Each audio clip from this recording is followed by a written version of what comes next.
Are you ready to move to Sioux Falls?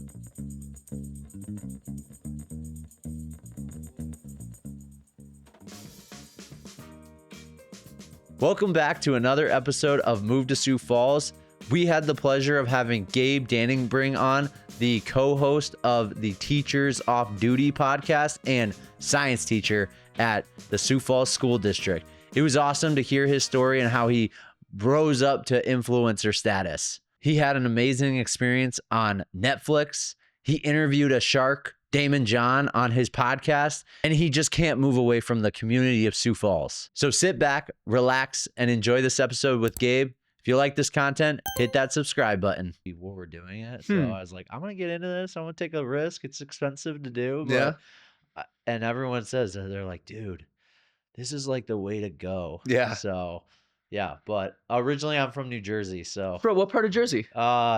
Sussex County area, like the tri-state area. Yeah. So my brother and his wife, they live in Jersey City. Oh, okay. So we always love going over there and visiting. Yeah. And it's super cool. It's such a fun area. Yeah. Jersey City is so interesting because you don't know, like, you're right outside of New York City, but it feels like you're in a little tiny town. Like it's really strange. It's like it feels like you're in Omaha, but you've got the New York City skyline. Yeah. That's right there. It's so cool. Yeah, for sure. My parents actually grew up in like Patterson, New Jersey. So they would like take the train in if they were working, and they were like, we just got to get out of here. So we moved up to Vermont when I was in 8th grade. Okay.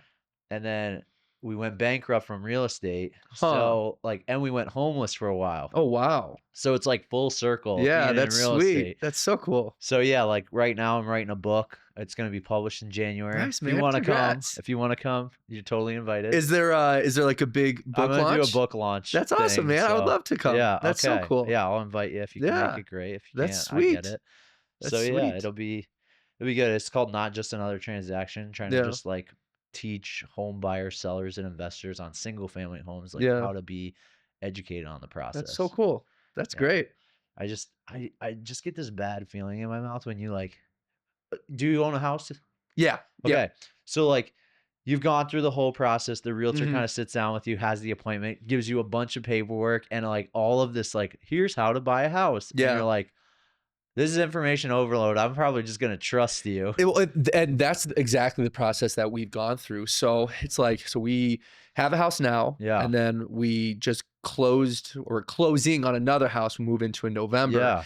And there's so much stuff that you don't know what you don't know. And it's like, oh, I'm just going to put my blind trust into this person. And luckily for us, our realtor is really good. Yeah. But it's, I can see where if you don't know a whole lot, it's like, I don't even know where to start. And then you throw in, what if there's a language barrier? What if there is like for Annie and I, like we work all the time. So we can't learn the stuff that we're doing. We just have to trust that this salesman is going to be authentic and real. And thank goodness that ours has been great. Yeah. But it's hard, man. It's hard. They gotta be so like detail oriented, and people, I like just hired a VA to like, hey, I can't keep up with my emails. Like I need you to just like focus and get these emails out to transaction coordinators. And I'm like telling them about the whole process, and they're like, how do you even have time to sell houses? Like, and I'm like, you just, it's like, that's why you need an assistant. Yeah. Or you just get like things done. So exactly. Like, you just got to roll your sleeves up and do it. 100%. So, you do what you got to do. Yeah. What's your backstory? Like, I do a little bit of LinkedIn creeping. I saw you went to like Moorhead, Minnesota State Moorhead. Okay, yeah. So here's my backstory. So I grew up in Yankton, South Dakota. Okay. So small town, 7,000 people. No, 15,000. Sorry, 7 county, 15,000 people. I loved it. I loved living in Yankton. I thought it was a really good community. I thought there were so many great things about it. And then I graduated high school, and I knew I wanted to get out of the state because I wanted to experience something new. I wanted to go somewhere else. I wanted to check things out. And I was lucky enough to have a cross country and track scholarship. Yeah. So there was a couple different offers, smaller schools, D2 schools. And I was like, I went to this visit in Moorhead, Minnesota. I'd never been up to the Fargo-Moorhead area. I didn't know anything about it.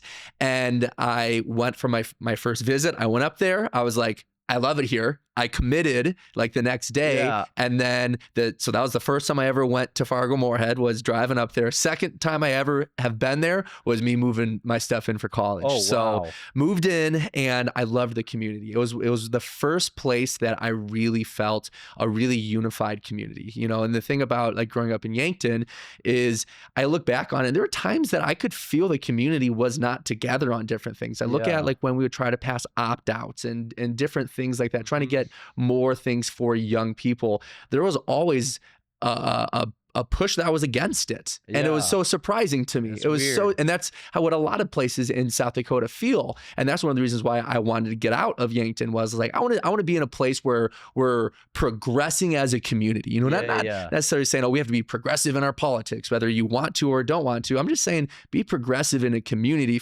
grow your community. Yeah. So I was going to stay up in Fargo Moorhead, and then COVID hit. Okay. So I graduated college, started grad school, COVID hits, and I don't know what to do. Like the whole world stopped, and there's not a lot to do in Fargo, North Dakota when the whole world stops. Yeah. It's pretty lonely. And it was pretty cold probably when it was getting started. Yeah, it was crazy cold. And then I was like, I don't know what to do. Let me go move back to Yankton and help my parents out, because my mom, she has a dance studio, and my dad is a teacher and has his own landscaping company. Okay, I saw that on the profile. I was like, I think he worked for his family company for a while. Yeah. Okay. So went back home, went back to Yankton, and I was helping my mom trying to do like Zoom dances, you know, have it be virtual, and helping out with the landscaping. And then on a whim, I applied for a job up here as in Sioux Falls, because all the other jobs I had lined up all fell through. I thought everything fell through, and I started dating a girl that is now my wife. And I was like, you know what? She lives in Sioux Falls. Let me apply for this job. Yeah. And I thought there's not a chance that I get this job, and I get a teaching job in Sioux Falls. Okay. And it was awesome. And I moved here. I loved the community. And then one day my life completely changed, because I was going to ask you about this. So before we get into it, though, usually I do a little intro. Oh, I thought we were already into it. We are into it. Okay, good. Yeah. So Gabriel Dannenbring. Yep. Okay. So we're on the Move to Sioux Falls podcast. Really appreciate you coming on. We're here at a Sodex Days property. This is the Ziggy. It's the one I own. It's awesome. It's so cool. So I was like, hey, I'm having Gabe on. I need a space. And I was like, no owner is going to be like, oh, you can block off whatever date. I'm like, all right, we're going here. So I run that Sodex Days property management company. We do Airbnbs with my wife. And then Move to Sioux Falls is a real estate company. And we're not just about another transaction. So we're bringing the audience something about the community of Sioux Falls to add value, show people who are in the community, to just be like, this is an awesome place to be. That's awesome. Yeah. So I appreciate you being on. You are the co-host or tri-host of the Teachers Off Duty podcast. Yep. And your school teacher here. Yep. And I really appreciate you being on. And we're going to just like start off with like some HitFire questions. Yeah. And we'll get into some long form. Go for it. Cool. Okay. So number one thing, easiest thing, favorite restaurant here in Sioux Falls. Oh, that's such a tough question. I think off the top of my head, I love Crawford's. Crawford's is so good. Crawford's or Myrtle's. Love Myrtle's. Yeah. Dude, I get a different answer from everyone because there's so many options. I know. They're all so good. Yeah. So next thing is, what is your favorite like sports team? Local or national? Anywhere, yeah. Oh, okay, so that's such a good question. I would have to say the Brooklyn Nets. And I'm not a bandwagon. The reason why I'm a Brooklyn Nets fan is because in 2012, I went to Brooklyn to go visit my brother. Okay. And the Brooklyn Nets had just moved from Jersey to Brooklyn at that point, and we went to Barclays Center when it was like 2 weeks old. I mean, it was popping. It was popping. Yeah. And my choices were pretty much either keep cheering for the Timberwolves, who were terrible. And now they're good. Yeah, now they're good. Or cheer for the Brooklyn Nets. Yeah. And now fast forward to 2024, the Timberwolves are very good and the Nets are terrible. So I've seen the Nets lose hundreds of games in my life, but I am a loyalist to the Brooklyn Nets. Okay, I appreciate that answer. What's your favorite like hobby to do in Sioux Falls? Oh, favorite thing to do in Sioux Falls? Well, like I always think of, people always talk about what are their hobbies, you know, and so many people have hobbies, but then when you say, when was the last time you did that hobby? It's like, well, it was a long time. So really, if I look at my hobbies, I love playing pickup basketball in Sioux Falls. Okay. I play a lot of pickup basketball. I go to Great Life. I love talking a little bit of trash. You just get after on the basketball court. For sure. It's always fun when somebody's like, oh, I saw you on TikTok. I'm like, yeah, now I'm going to roast you on the court. Like, let's go. Let's do this. They just think you're a TikTok star. You can't have handles, right? Exactly. That's awesome. And this is a teacher related because you're a science teacher. But what's your favorite grade to teach? Well, I have to say 7th grade. I'm in it right now. I love teaching middle school is so interesting because the kids are so different. You know, middle school kids are different in a good way. Their brains are developing. They're trying to figure out who they are. They're just a fun, entertaining age to teach. That's awesome. So I went to Dordt University, which is just a hop, skip, and a jump over in Northwest Iowa. But I went to school for PE teaching, which I think is what you went to school for, right? So I went to school for like health and public health education. Okay. So I thought I was going to be a health teacher or work in public health, but then now got a job teaching science. Yeah. So it works out. So I bring that up because when I was going for my education degree, they're like, don't choose middle school. It's the worst to teach. And I'm like, I think it's just dependent on the personality of the person. And like, everyone has their niche. Yeah. So I always said I would never teach middle school. I said that forever. I said I will never teach middle school. And then I got into it 5 years ago and I haven't left. Like and now there are definitely tough days. Like there's some days where like, wow, I need to teach a different age, but there's more good days than bad days. Yeah. There's not a lot of fights. I just saw that episode released on your podcast. The middle school fights are always interesting. They're little small bickerments like, oh, you're really passionate about this little minor detail. Interesting. Yeah, that's awesome. I actually didn't get my teaching degree, though. I got my sports management degree. Don't use it. And then I use my business minor because I'm an entrepreneur. Yeah, that's awesome. So we appreciate you joining us for this episode of Move to Sioux Falls. Your support means a lot to us. Make sure to follow and subscribe at Move to Sioux Falls to stay up with the latest content. So yeah, we talked a little bit about who you were, and I kind of want to know Netflix. Like, how did you apply? Were you teaching at school and then you're like, I'm just gonna apply for this? And I forget, my wife and I watched the first or second episode and we're like, this is kind of stupid, let's turn it off. And it was called Surviving Paradise. Paradise. Yes. And so I was like, hey Kayla, I just got this guest on, he said he's gonna come, and it's on the Netflix show we turned off. So she's like, we need to binge watch this completely. And I was like, okay. So give me the process. Yeah. You're a teacher and you just sign up for this show. So here's how it works. So this the production company that did the show is called Studio Lambert. So how the process works is the production company produces it and then Netflix pretty much buys it from them. Usually they work in partnership together. Gotcha.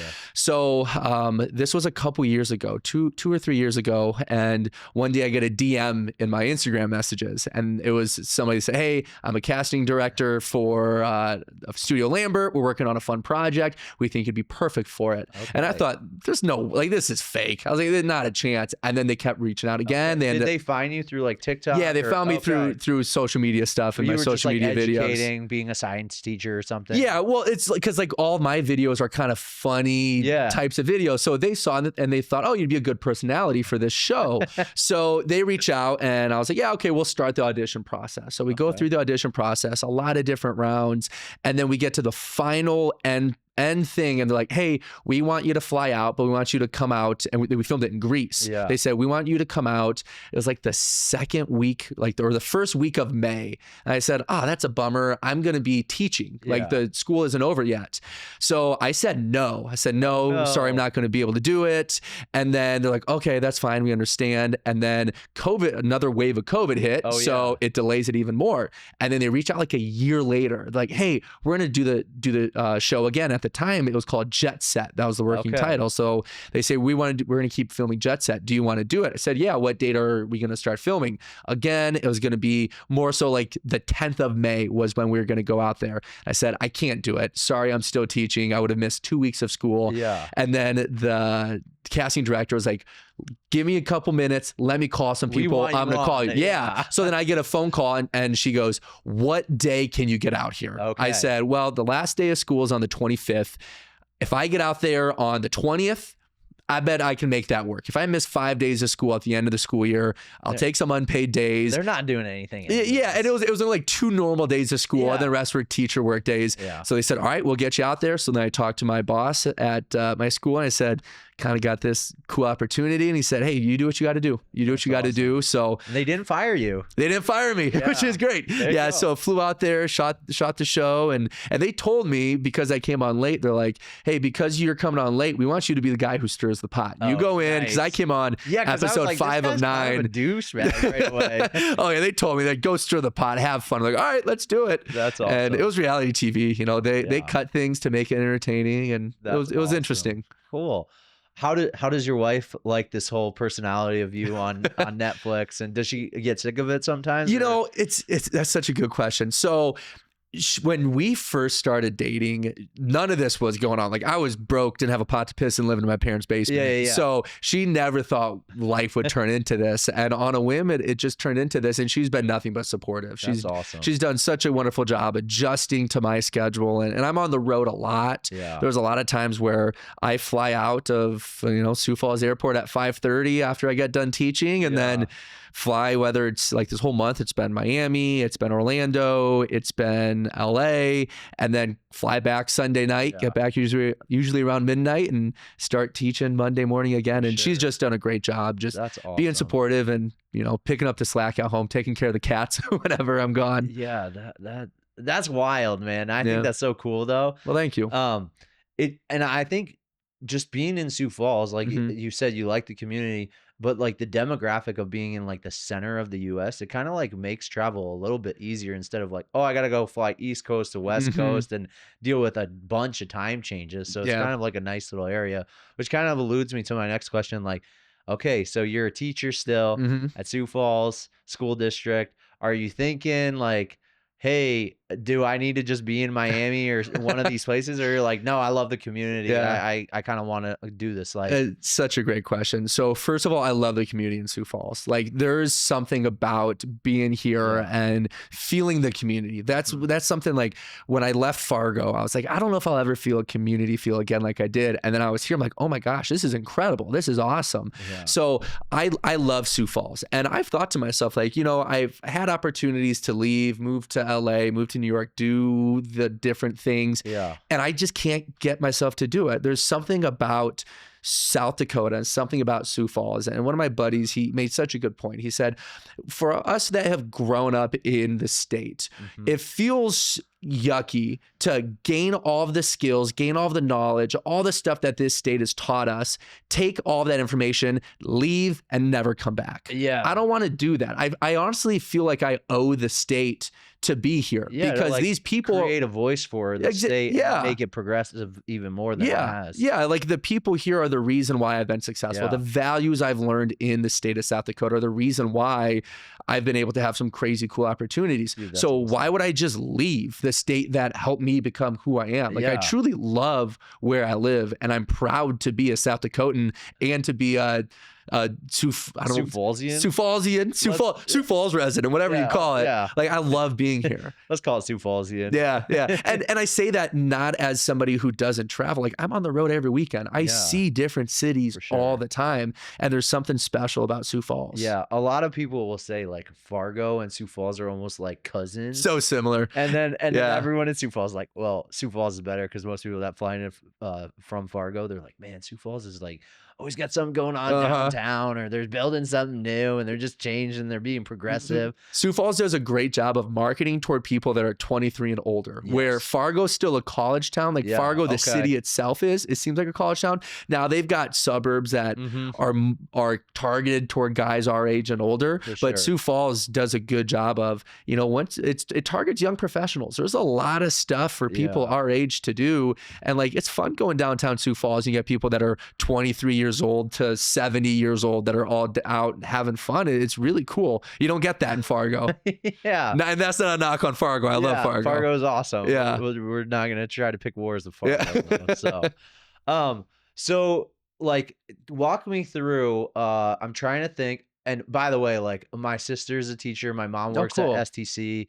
Like, I think they'd be ecstatic to know like you're on here, but like, how did you get this Teachers Off Duty podcast started? Was it just like a combination of the show, you kind of blew up and you're like, hey, I think there's a market here? Or did you meet a couple people and you all had the same idea? So when life changed for me and my social media stuff blew up, there was a couple of other teacher influencers that kind of experienced the same thing. So I saw this podcast starting, and it was the Teachers Off Duty podcast. I was like, oh, I would love to be a part of that. But they had a number of hosts, they were full, and then they had kind of a breakup. Some people left, and then they invited me on as a guest, and they flew me out to Orlando.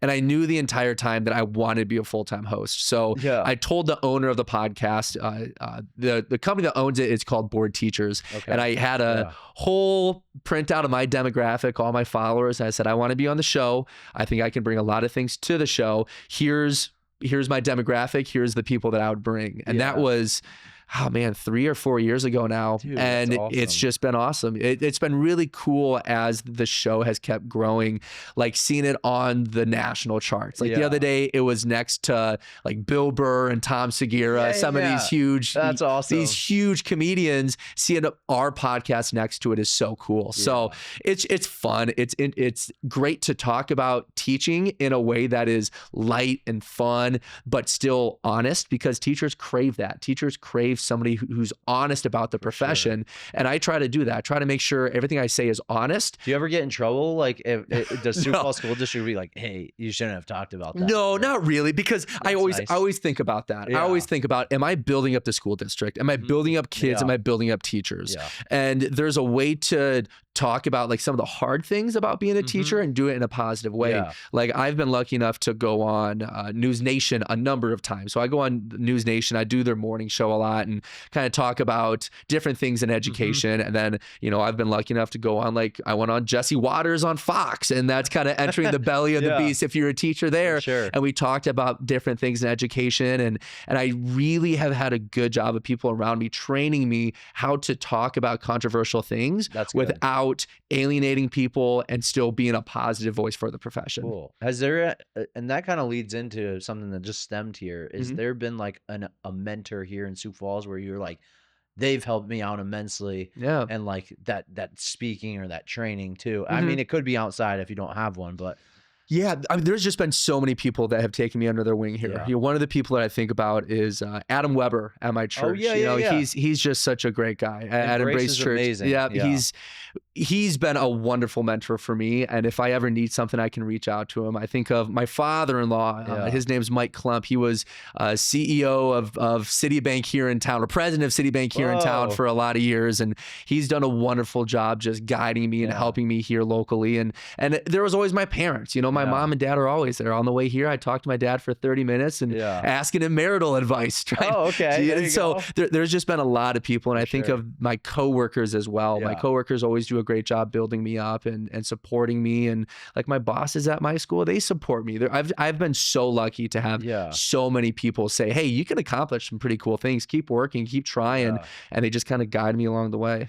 That's awesome. And that just kind of speaks to the community of Sioux Falls, that they're not like, and I said this on another episode, but they're not hard right or hard left. There's like, hey, where's the balance and how do we make people flourish? And they're like open arms about it, which has been fantastic. People here are so normal. That's the thing about Sioux Falls.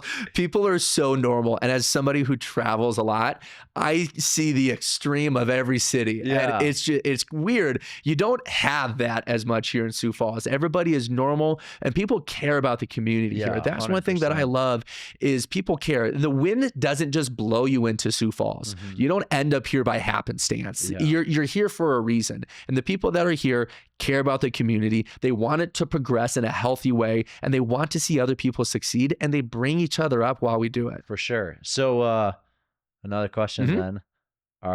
Who you voting for? No, I'm kidding. I'm kidding. We're talking about progressiveness in the election coming on. So no, we don't have to get into that. I'll write in myself. I'll say that. Okay. Great answer.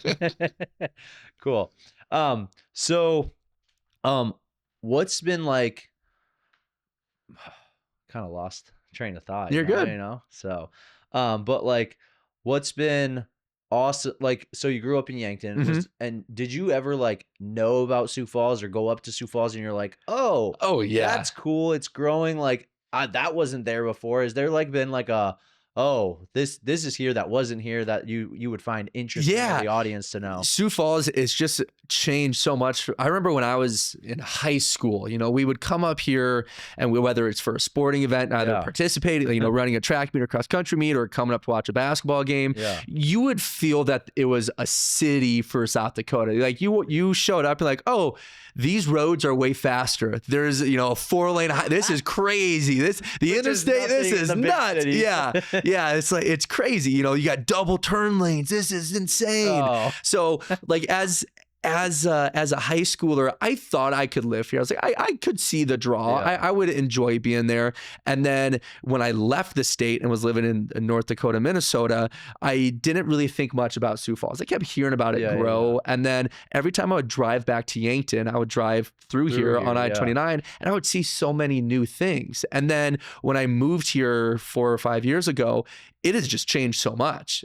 You drive down I'm on the east side. Whenever east side for life. Exactly. I'm a ride or die east sider. Yeah. Whenever I go to the west side, I'm like, this is a whole different city. Yeah. Every time I go over there, something is new and it's up. And when you're on the east side, you see it all the time. So you kind of become numb to it. Yeah. But it is really cool thinking about how much it's progressed and changed. And it's awesome for small businesses because it gives it a chance. You know, small businesses can thrive here and they can grow. Now, small businesses everywhere feel a lot of challenges. I'm not saying it's easy here, but if you can work hard, there's people here that want to support small business, which is awesome. I 100% agree. I think to your point about the highways and all that stuff, the diverting diamond made people lose their minds. Here. I was like, what? See, we had one up in Fargo. So I thought to myself, I know how to do it already. Even my wife, she was like, can you like coach me on how to drive through this? And she's 27. So all you do is just go through exactly. Yeah, you probably have some older folk that they don't know how to get through there. Even the roundabout over by Target, by Dolly Farms, amount of times I see people driving on the wrong side of the road over there, it's comical. Dude, it is. It's insane. So, so, man, that was a tangent that I was just like, oh, I had a great next lineup for you. But, do you ever like think about like doing something else? You talk about small business. Is there like maybe an idea percolating where you're like, I could start this? South Dakota's business friendly. That thing. Another great question. Yeah. So I've thought about it and I think of like, what are my skills? Where are my skills? And my skills are content creation. Obviously I've built platforms with millions of followers. I'm relatively good at doing that. I think I'm a decent talker. I think I can talk relatively well. I'm not the best. I don't talk the goodest out of everybody, but I can talk goodly. I'm still working on it. So and then I think of like my soft skills I think are pretty decent. So I'm like, how can I use all that together and make it into a package deal? I don't know yet. I don't know if there's a business I can open up and do something. One of the things that I've always wanted to do is get more into like local politics in Sioux Falls and in the state. I think that's something that to me is so interesting because I so value the state and I so value the city. And we need more people to like make that next step. I think there's a ballot measure to like cap how long you can be in like I don't think local, but state government. So like we're gonna need that next wave of people who are like, hey, I want to step up and help out and keep growing the state or even the city. Yeah, absolutely. And that's like I want to be one of those guys that's kind of the next up because I so value everything here. I think South Dakota is such an incredible state, and I think Sioux Falls has so much potential to keep growing. And I look at like what Mayor Tenhaken has done. He's done such an incredible job growing the city and progressing it in a healthy way. So many people in South Dakota hear the word progress and they get scared because they're like, oh, I hear change. I hear change. I hear change. I hear crazy politics. I hear all this stuff. No, you can progress in a healthy way. You can progress without taking a crazy left or a crazy right stance. That's kind of what Sioux Falls has become. It's just a progressive community in all of the right ways. So should I text Mayor Paul and be like, hey, me and Gabe kind of want to get into this. How do we do it? Yeah. We'll be like, yeah, we're coming for your job in the future. No, I'm kidding. So what's been like the craziest like topic you've had on your podcast? Oh man. So I would say one of the craziest things that we did. And do you come up with them, or is it the yeah? usually So the we all teachers talk guy? about Oh, it. okay. Yeah, we talk about it, and then sometimes I'll have an idea that's terrible, and they say no, that's a bad idea. And sometimes somebody else will have a good one. The one that really sticks in my mind is we did an episode about financial literacy with Damon John from Shark Tank. Oh, awesome. So it was so cool having him on there Yeah. and talking to him about how do we educate young people about money, because when you think about it, you don't spend a lot of time in public education talking about and your money. parents don't want to, like, the things you don't talk about are like sex, money, and religion. Yeah, exactly. Yeah. So it's Yep. just like, well, you're not going to learn that at an early age. How do you do it? And in reality, I don't know why we don't talk about money early on. Yeah. We have to teach people how to budget, because if you look at the biggest stressors in everybody's life, what is it? It's money. Yeah, it's finances. Yeah, it's finances. So why do we not talk about it? Now, do we need to talk about taxes with a third grader? Probably not. They're not that interested. Yeah. But you can talk about, the value of the dollar and different things like that. Sure. And that's where, there's a lot of programs that try to get that going here in Sioux Falls. And they do a good job of it. But nationwide, it was so cool talking about that stuff with Damon John. That was really fun. Dude, that's amazing. Because I actually, when I talked about the book, teaching people about home ownership, I actually go to different colleges, went down to USD, and I talked about how people need to know how real estate, which is like the biggest financial purchase of most everyone's life, except like, if you're a billionaire or like that. But like, it's usually the first biggest step. And most kids get out of college and they're just like, hey, I got a job. I should maybe go buy a house because I'm sick of renting. And they're like, I don't really know if this is gonna like work out in my budget. So when do you think we should start teaching about housing?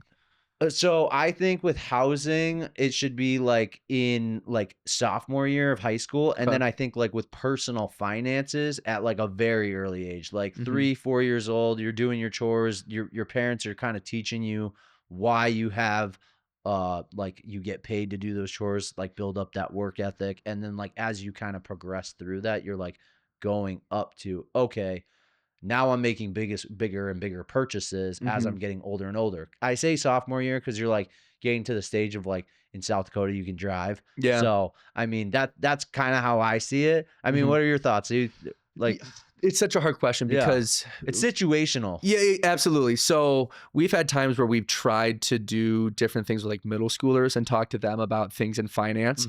And some of the stuff goes over their head. Okay. And sometimes, even though it's important to us now as adults who have our frontal lobes fully developed, and we think, oh, everybody needs to know this. A lot of kids, they're not interested in it. No matter how important it could be, it's hard to pique their interest like that. So I think the best way to do it is you sprinkle in small amounts every year. Every year you have a little bit, like let's say an hour a day for once a month. You sprinkle in, start talking about it a little bit. And then as they get to high school, then you really start diving into it really deep. You have those more in-depth personal finance classes, which we have, but then I think we should have more elective classes that are talking about people that want to be, real estate moguls and what does that look like? How do you make you just go on YouTube and figure it out, man. That's what I did. See, but shouldn't we have that being taught in school instead of having kids go look at it on YouTube? For sure. You would love to have kids learning that in school so they can really focus on it, and a kid can either decide, oh, I want to do this when I get older,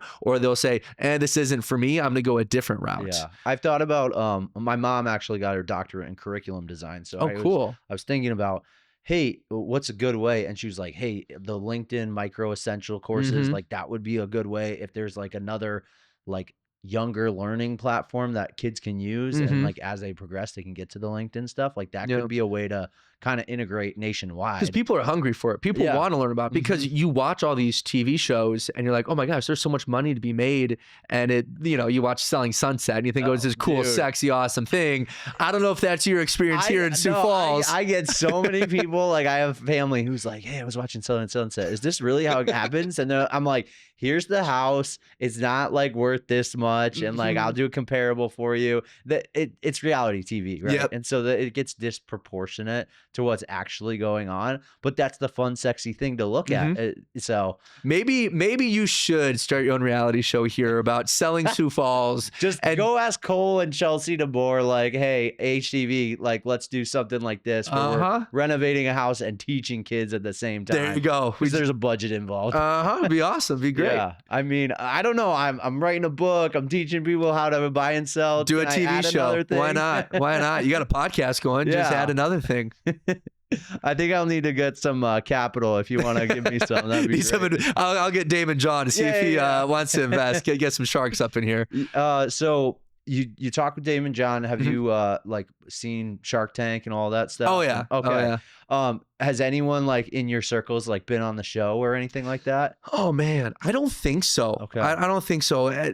And I'm sure you're very similar to your friend groups are similar to my friend group, where you surround yourself with a bunch of young go-getters who have a lot of ideas. And now that we get into, you know, our later 20s, you kind of start making those ideas that were once a dream. You try to start putting the steps in to make them a reality. Yeah. So it's so cool to see people that are our age really get that ball going. You know, they start, you know, coming up with different businesses and then executing and or going they fail, through it. Or they fail and they learn from understand from that I got like, oh, I need to pivot or do something different next time. Because if you learn from your failure, then you didn't fail. You just adjust and go forward. The time that you fail is when you quit and give up. You quit and give up. Then then you absolutely failed. Yeah, for sure. Tell me a little bit about TikTok. I'm more like a big Instagram, like started doing Instagram, Facebook, kind of got good at it. Not a lot of followers yet, right? And just still kind of building. But then I kind of moved over to YouTube and it's been an animal. And then I kind of was like not going to do TikTok just in like with all the things where they're like, oh, we're going to ban China from doing this. Like, when did you start kind of getting into TikTok? I don't know if it's the right time for me yet. Yeah. Like, so I got to start right away when you start teaching. Yeah. I got so lucky. So one day I made a video and it was the worst video I've ever made. It's like, it's not creative. It's not, I don't think it's super funny. And I posted the video and over like 2 days, it gets 40 some million views. Oh man. So I'm like, oh, one video worked. Let's try going with some more. So I kept making more and more and more. And now 5 years later, you know, grown that platform to, you know, over 1.5 million, 1.6 people. And that's awesome. And I've diversified from there where I've got, you know, following on Instagram, Facebook, YouTube, trying to grow everything, because the thing about these social media platforms is they're very streaky, you know. TikTok, sometimes the views are great. Sometimes they dip and you're in a hole for a month. And you're like, what's going on with the algorithm? Exactly. I have no clue. Yeah, I had it here this last month. I posted a video on TikTok. It gets, I don't know, it was a flop for me. It got like 30-some thousand views. And then on Instagram, it gets a couple million. It's like, oh, that's weird. That's strange. So weird. There's so many weird trends like that. So people that want to get into the content creation, you have to hit different platforms. And the other thing I learned is there's different people on each platform. I would guess that maybe 2% of my followers follow me on all platforms. Usually they only follow me on one and they don't follow me on the other ones. There's does it help though to have like that recognition over on that other platform? Absolutely. 100%. Because a lot of people, if they use TikTok, they'll use Instagram Reels for the most part. Not everybody that uses Instagram Reels uses TikTok, but people will see somebody on TikTok and then, oh, they'll see them on Instagram now. Oh yeah, I can see a different part of their life. I can see more pictures that they post and things like that. So I get a little bit more personal on my Instagram than I do my TikTok, but not super personal. And Netflix probably helped it kind of boost a bit. Like, Netflix. Oh, there's all these different users from all these different places. And Netflix brought a whole different type of audience to my platform. Some were good, some were bad. I've got a series of Instagram stories on Instagram where I took tweets that I found and I would put a picture of the tweet of somebody saying something really positive about me, and then somebody saying just the worst thing ever about me. So it was kind of fun just seeing the difference in how people interpret a reality show.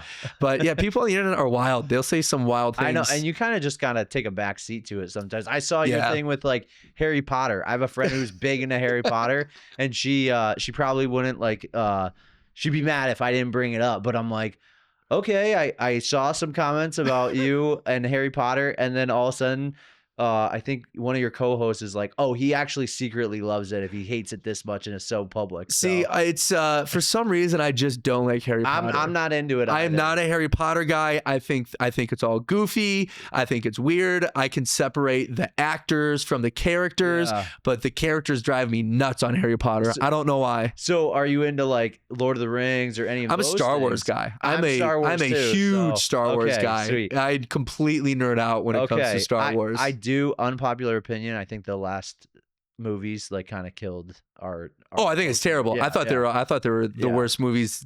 I didn't watch those movies again outside of theaters. I watched each of them twice in theaters. Okay. And then I was like, I can't watch this anymore. This is not the Star Wars that I love. And those spin-offs too, you're just like, they just weren't great. They weren't great. That's my emotional support movie is Star Wars Episode 3, Revenge of the Sith. Oh, yeah, dude. If I am ever having a bad day, I'll just turn that bad boy on. And I just go right to the Anakin Kenobi fight scene. Oh, it's so good. Oh, this is so heartbreaking. These two like brothers are just but I loved the Kenobi series, and I loved the Ahsoka series. I thought they were awesome. I really liked those ones.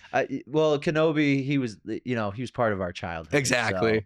And I think with these kids, they're like, no, Star Wars is awesome still, because they still have that like imagination of just Star Wars in general. It's like all this new stuff. Yeah. Whereas if they're like, oh, you're gonna go watch this episode 4, 5, and 6 on VHS, and like I'm like, yeah, this is the original. Yeah. It's sweet. And then they watch it like, I don't get it. Like, it's not super sweet. And I'm like, it's the same thing as the other movies, dude. It's like, but for the time, it was awesome. Yeah. So that's awesome. Okay, so let me see. Okay, we're doing good on time. I was gonna ask you, has your wife ever thought about living elsewhere than Sioux Falls, or is she just like, I'm a diehard Sioux Fallsian? We've talked about it. Yeah. So she's from Brandon. Okay. She's from Brandon. Yeah. Grew up there. Went to high school there, and then she went to Iowa State. All of her, not all, but most of her family doing really well in football. They are. They're crushing it. And my in-laws are ride or die Iowa State fans. Good. They said funny. Oh, they are in it. They are Juicy so in it. Wiggle is always playing. All the time. All the time. Whenever we go boating in Okoboji, the Juicy Wiggle's always on the boat playlist. So we've talked about if we wanted to move, and we just keep coming back to saying no. Move to Sioux Falls. A lot of people our age will move to Minneapolis, and I just don't want to move to Minneapolis. I don't think Minneapolis gives me what I'm looking for. I think Minneapolis is great for some people. It's not great for me. I don't want the high cost of living there. I don't want to see the high amounts of crime that's there. More taxes. I don't want to be in that. No Des Moines draw to get you closer to the Iowa State. It's a long trip from Minneapolis to Des Moines. Or to Ames. It takes a long time. It's far, man. I don't know. Oh, I see what you're saying. Was there a draw from her going from Ames to Des Moines? No. Yeah. So she went to Iowa State. So that's a great point, because there's an Ames to Des Moines pipeline, just like there's a Vermilion to Sioux Falls pipeline, or Brookings to Sioux Falls pipeline.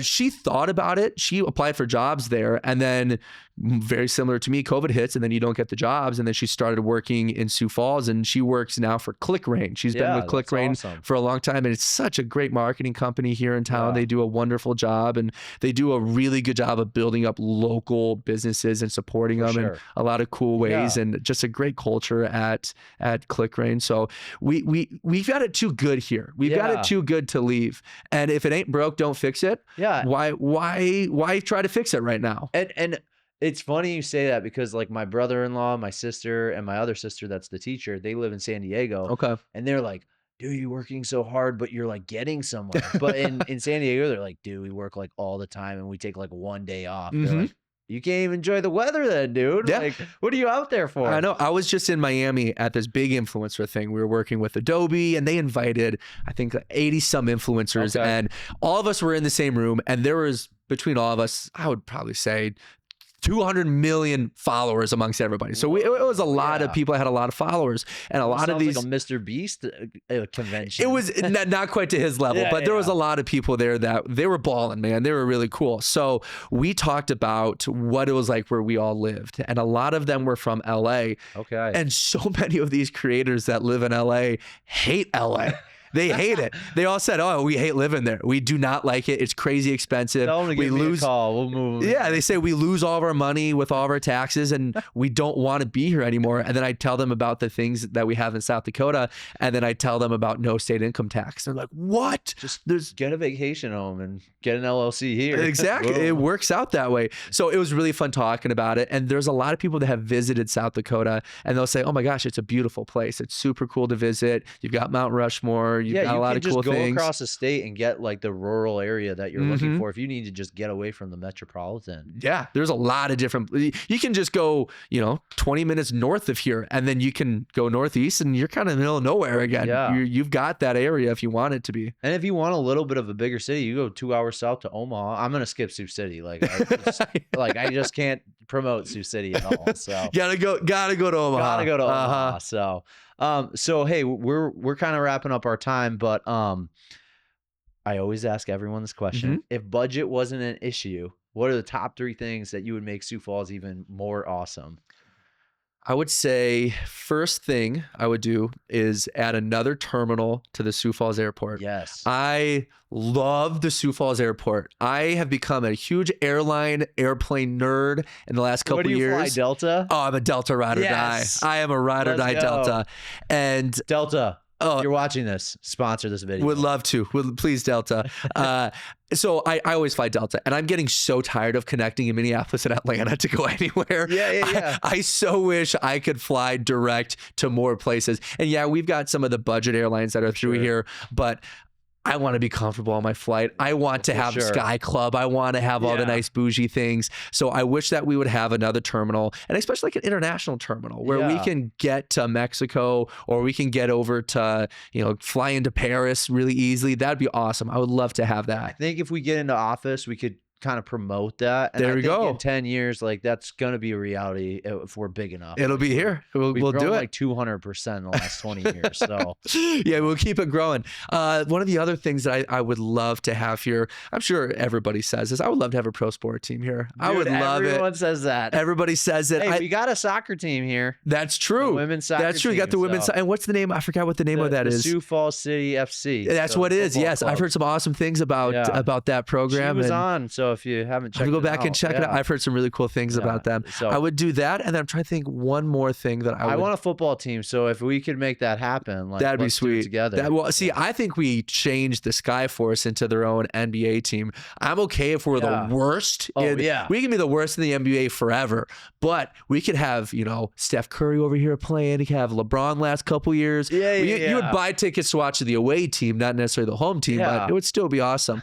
And then the last thing that I would love to have here, I'm a huge NASCAR fan, so having like a NASCAR track here, like Houston does such a cool job. Dude, how? And I just see like them going around in circles, and people are like so into it. I was like, I don't understand it. There's something about turning your mind off and just watching these guys drive in circles for hours. Okay. It fascinates me. I love it. I've been a diehard since 2007. Oh yeah, I go back to just being a kid and just like being mindless for a little while, and then once it ends, I'm like, oh, back to reality. Like, time to go think about work. Yeah. What about you? What are the 3 things that you would add? Oh, dude, my wife just asked me that question. I was like, dude, I haven't even thought about that. But pro sports team for sure, like football or something. If I, make it big in real estate, I would totally be like, hey, Matt Paulson, like, I'm going to go into this. You should invest with me. Or if maybe you want to do, I'd be like, let's do that. Let's do it. So someone said a really good idea. Downtown Sioux Falls, just have all the driveways, or all the sidewalks heated. Oh, like, all right, that's like Bezos money, but we could do that. That's a great idea. I feel like somewhere like in the Nordic countries, they probably have that already. I'm sure someone's already done that. And then my wife had a really good one, so I'll steal that one. Is she wanted a way to get from Sioux Falls to the Black Hills in under an hour. And I was like, do we need a Hyperloop? We're getting rid of trains. Let's just get a Hyperloop. Why don't we have a direct flight there? Do you know how busy that would be if you had a direct flight from Sioux Falls leaving at 5:45 on a Friday? It would be wheels up to wheels down, probably 25 minutes. Get over there, get down, and then have that flight leave at like 7 p.m. on Sunday. How many weekend trips you could do? Those flights would be booked all the Always. time. And the rentals like that would generate. It would be sweet. I bet it's Sioux Falls people don't want to pay the Rapid City. Like I bet. Well, maybe we'll just charter. Let's just charter the flights and we'll just rent out a private jet and fly people out there. Dude, we should. My friend actually lives in Denver, and during COVID, he quit his like job in finances and he got a jet, got his license, and he flies at professional athletes. So his first flight was with Cooper Kupp. That's sweet. And I was like, we just got to call him and be like, hey, how do we get this done? We just got to fly people all day, getting them over there and flying them back on a Sunday. That would be such good money. It'd be perfect. Yeah. We'd make it work. Cool. So dude, I appreciate you being on, you showing like why you're a part of this community, why people have a voice here, why it's progressing in Sioux Falls.